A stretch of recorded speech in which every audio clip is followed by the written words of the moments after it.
Welcome back to the channel. My name is A-Bomb, and I know I only did one of these like yesterday, but Hell in a Cell, I've got to talk about it because I am clearly in the minority in my opinion. So I'm going to talk a little bit about Hell in a Cell. It's specifically the main event, Bray Wyatt, the Fiend, versus Seth Rollins inside Hell in a Cell.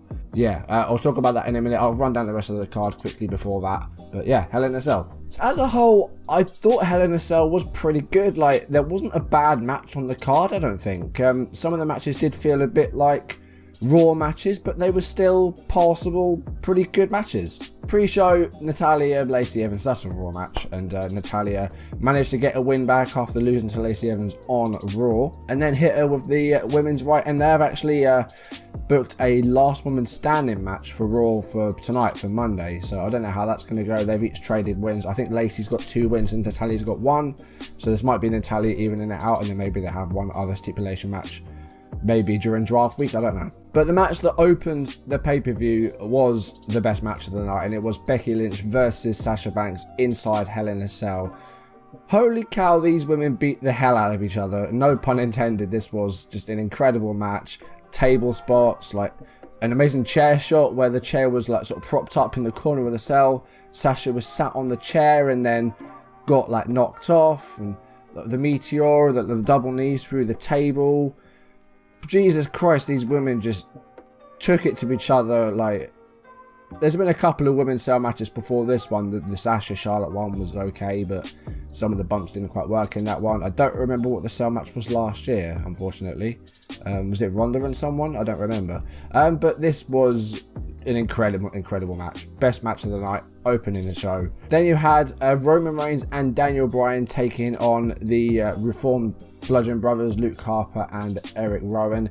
And again, this was a very good match, and the bad thing about the pay-per-view was that half of these matches were announced literally half an hour before the pre-show was to start. So 4 matches had been announced. This was one of them, but there was an added stipulation that it was now a tornado tag, and you don't see those very often. I don't remember the last time we saw a tornado tag team match. It was quite cool. It means no tags needed, no rules, no disqualifications. So it was like a fatal 4-way match, except that it was 2 versus 2 pretty much. But it was a very good match. Once again, we had some stairs being used, we had announce tables being used. It was a good match, and you know, followed it up the Becky Sasha match well. Finish came, I think they were going to do like the double choke bomb thing through the table for the announce table, but Bryan managed to Hurricane Rana Harper off. Roman with a spear through the announce table onto Eric Rowan and took himself out in the process. But then Bryan and Reigns teaming up, and it was like a knee by Bryan, a spear by Roman Reigns, and they could pick up the win over Harper and Rowan, and then they hug it out after the match. So show respect between the 2 former enemies. It looks like Roman has forgiven Bryan. He hasn't actually apologized yet for suspecting Daniel Bryan, but it looks like they've forgiven each other. Next we had an impromptu match that was set up on the pre-show, and it was Randy Orton taking on Ali. And again, it was not a bad match. It was like a sort of 10-minute match. Ali got some offense in. Orton, though, was pretty dominant throughout. Ali, like I said, he got some offense in. Went to go for his, it was a 450. He doesn't usually do the 054, the inverted 450, but didn't manage to pull that off. Managed to counter the RKO, but then went for, I think, a springboard of some sort, but then got caught with the RKO.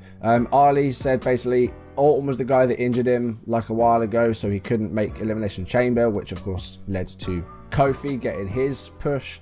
So yeah, that's what this was all about Randy Orton winning this one. Then another match that was announced just before the event, and it was the Women's Tag Team Championships on the line as Alexa Bliss and Nikki Cross defended against Asuka and Kairi Sane, the Kabuki Warriors, without Paige, who I believe is recovering from surgery. So they're going it alone this time. Good match. Once again, the women stole the show with this one. The cell match is going to be the talking point, but the 3 women's matches during this pay-per-view were all very good. But the finish came when Asuka used green mist on Nikki Cross. I don't know if she did it in NXT before, because I know she was heel for a brief time. I'm not sure if she used mist back in NXT at any occasion. But she uses the mist to blind Nikki Cross, and then the Kabuki Warriors pick up the win, and we have new women's tag team champions. Titles changing hands at Hell in a Cell. Throughout the night as well, we had a couple of 24/7 championship segments. We had the Street Profits doing their thing backstage, trying to sell sort of the draft for the next week, and then they were distracted by Carmella running through, but she gets rolled up by Tamina. I thought it was Nia Jax for a second, but no, it was Tamina, and Tamina becomes the new 24/7 champion, and then Carmella, joined by R-Truth, does give chase. And a little bit later on, while they are introducing all the foreign announced teams, you've got the Russian announced team, the Mandarin announced team, and they get to the Japanese announced team, which is Funaki and Yamaguchi, who was the guy that led Kai and Tai like 20 years ago. And yeah, they're interrupted by Tamina running through, being chased by Truth and Carmella. And Tamina uses Funaki as a shield. And I thought for a second Funaki was going to win the 24/7 championship. He would have been the number one 24/7 champion. Unfortunately, it didn't happen, as Carmella hit a kick to Tamina, and R-Truth pinned Tamina, and R-Truth has once again won the 24/7 championship. I believe Michael Cole said that was his 20th 24/7 championship reign. I've lost count. I've got no idea how many it was. I'm just disappointed that Funaki didn't win the title in this segment. I think that would have been really cool and a really big thing to talk about during the pay-per-view, but it didn't happen. 6-man tag team match was up next. It was the OC, the original, the official, the only club that matters. AJ Styles, Luke Gallows and Carl Anderson, and they're taking on the Viking Raiders and a yet to be determined partner, which turned out to be Braun Strowman, who of course has had some differences with Tyson Fury on SmackDown on Friday, so that's a little bit of a running story there. But Strowman joining the Viking Raiders here. There's a bit of talk about who this was going to be. People thought John Morrison was going to make a return, but putting him with the Viking Raiders would have been weird. Cedric Alexander was talked about, but he's just finished a program with AJ Styles, and the same with Ricochet as well. I would have liked to see Ricochet, but he's just had a US title feud with AJ Styles, so it looks like it's going to be Strowman and Styles, and I really hope that Styles isn't going to be the third wheel in the Braun Strowman-Tyson Fury feud, because that would absolutely suck. But the Viking Raiders and Strowman picked up the win here, and Strowman, after the match, knocked out AJ Styles, and AJ Styles just didn't know where he was, didn't know what day it was, didn't know where he was, and Strowman sending a message to Tyson Fury with that knockout punch to AJ Styles, and the Raiders and Strowman pick up the win in this one. I mentioned a lot of sort of Raw caliber matches on this pay-per-view. Here's one here. Chad Gable taking on King Corbin for I think the third time. They had a match in the finals of the King of the Ring. They faced each other, I think, on Raw or SmackDown last week. So this is their third meeting. Before the match, King Corbin is getting the SDT chants that The Rock christened him with on Friday, or rather Becky Lynch did as well, both of them. And he's running down Chad Gable about his height, and he says that as King, he decrees that his name will now be Shorty Gable. And there was a bit of news a while ago, like a few weeks ago, that WWE had issued a trademark for the name Shorty G. So I didn't want it to happen, but it looks like it's happening. We're getting Shorty G. Chad Gable is going to be called Shorty. But nonetheless, it was actually Gable picking up the win in this one. A good back and forth match. Corey keeps calling Chad Gable Shorty at ringside, but Michael Cole keeps correcting him, saying his name is Chad. And then Gable picks up the win, and actually the announcer Greg Hamilton then announces the winner as Shorty Gable. Michael Cole just gets completely triggered, and it says like Greg Hamilton should be fired. But Gable picks up the win, and he has a bit of an interview later on in the night with, I think it's Braxton, I can't remember who it is. It says like, I don't care, call me Shorty if you want, it worked, I won, so maybe it's a good thing. So we might be getting Shorty Gable from now on. He is attacked after this interview by Corbin, throws him through a door, and Gable is beaten up backstage. Penultimate match, Charlotte Flair versus Bayley for the SmackDown Women's Championship.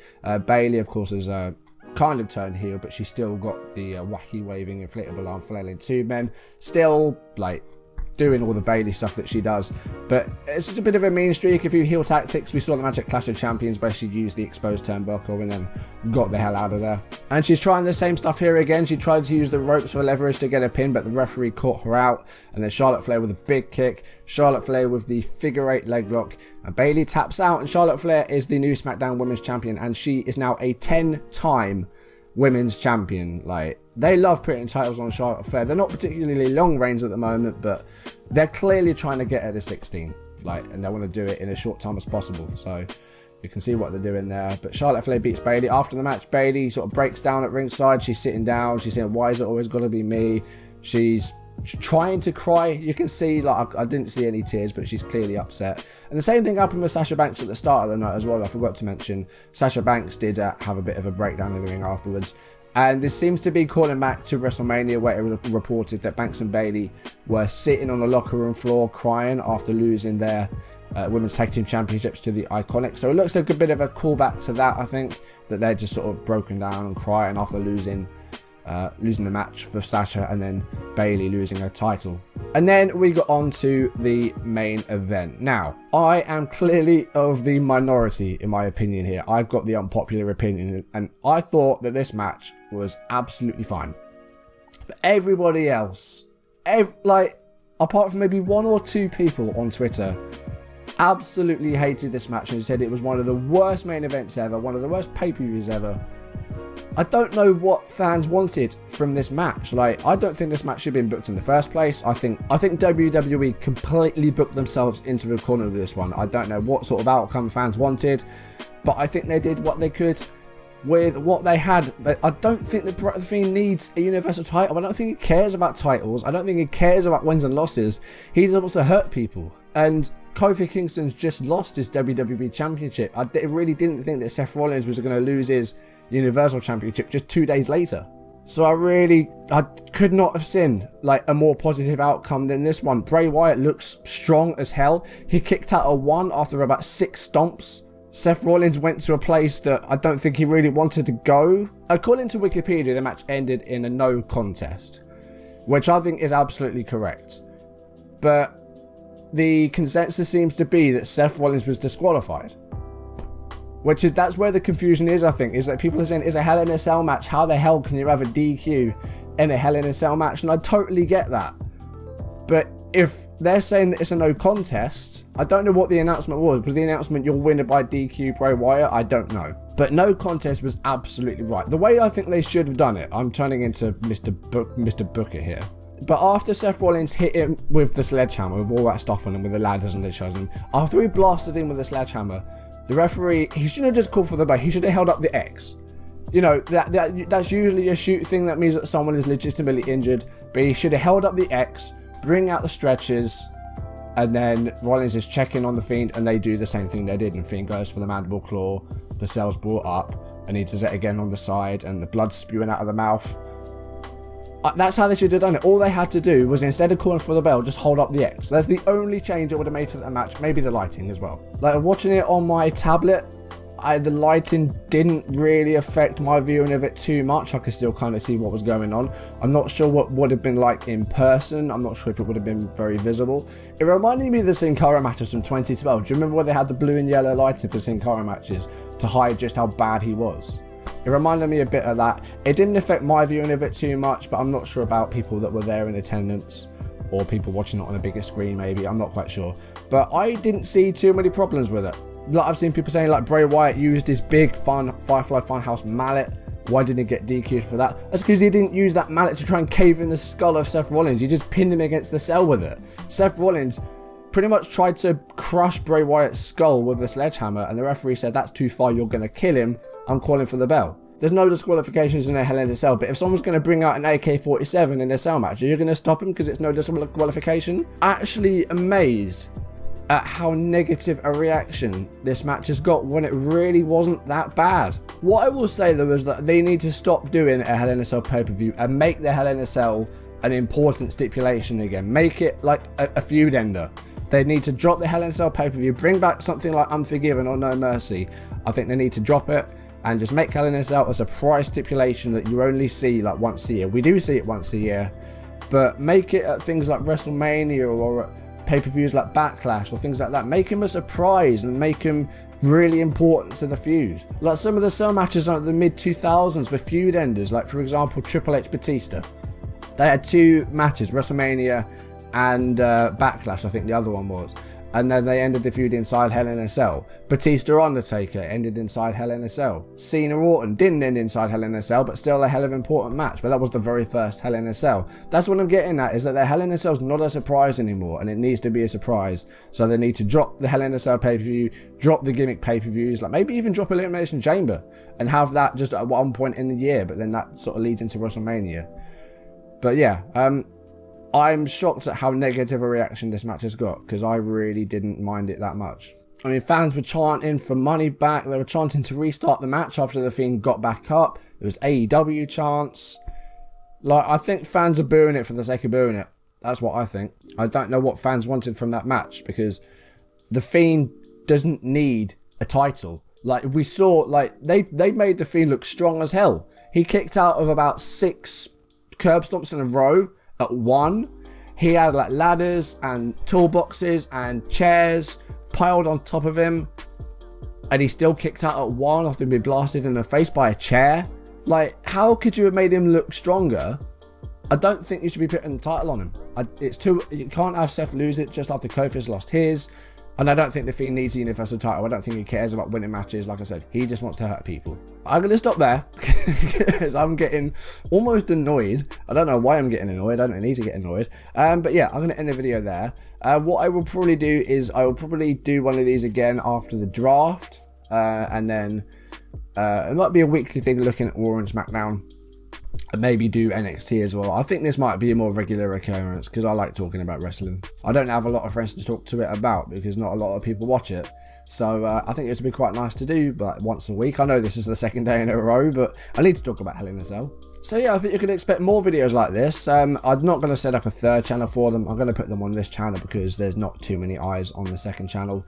So hopefully you don't mind. If you don't like them, just don't watch them. That's basically it. You're still going to get your 3 Football Manager videos a week, so don't fret about that. But anyway, that's going to do it for today's video. Thank you for watching. If you've enjoyed it, do drop a like down below, leave comments, and if you want to see videos as and when they turn up on YouTube, do hit that subscribe button, hit the notification bell to receive updates if I upload or go live, and follow me on social media so you don't miss any of my content. Yeah, send the gimmick pay-per-view to hell, but I don't think it was as bad as people are making it out to be. I'm going to end it with that. Thanks for watching, guys. I'll see you soon. Goodbye.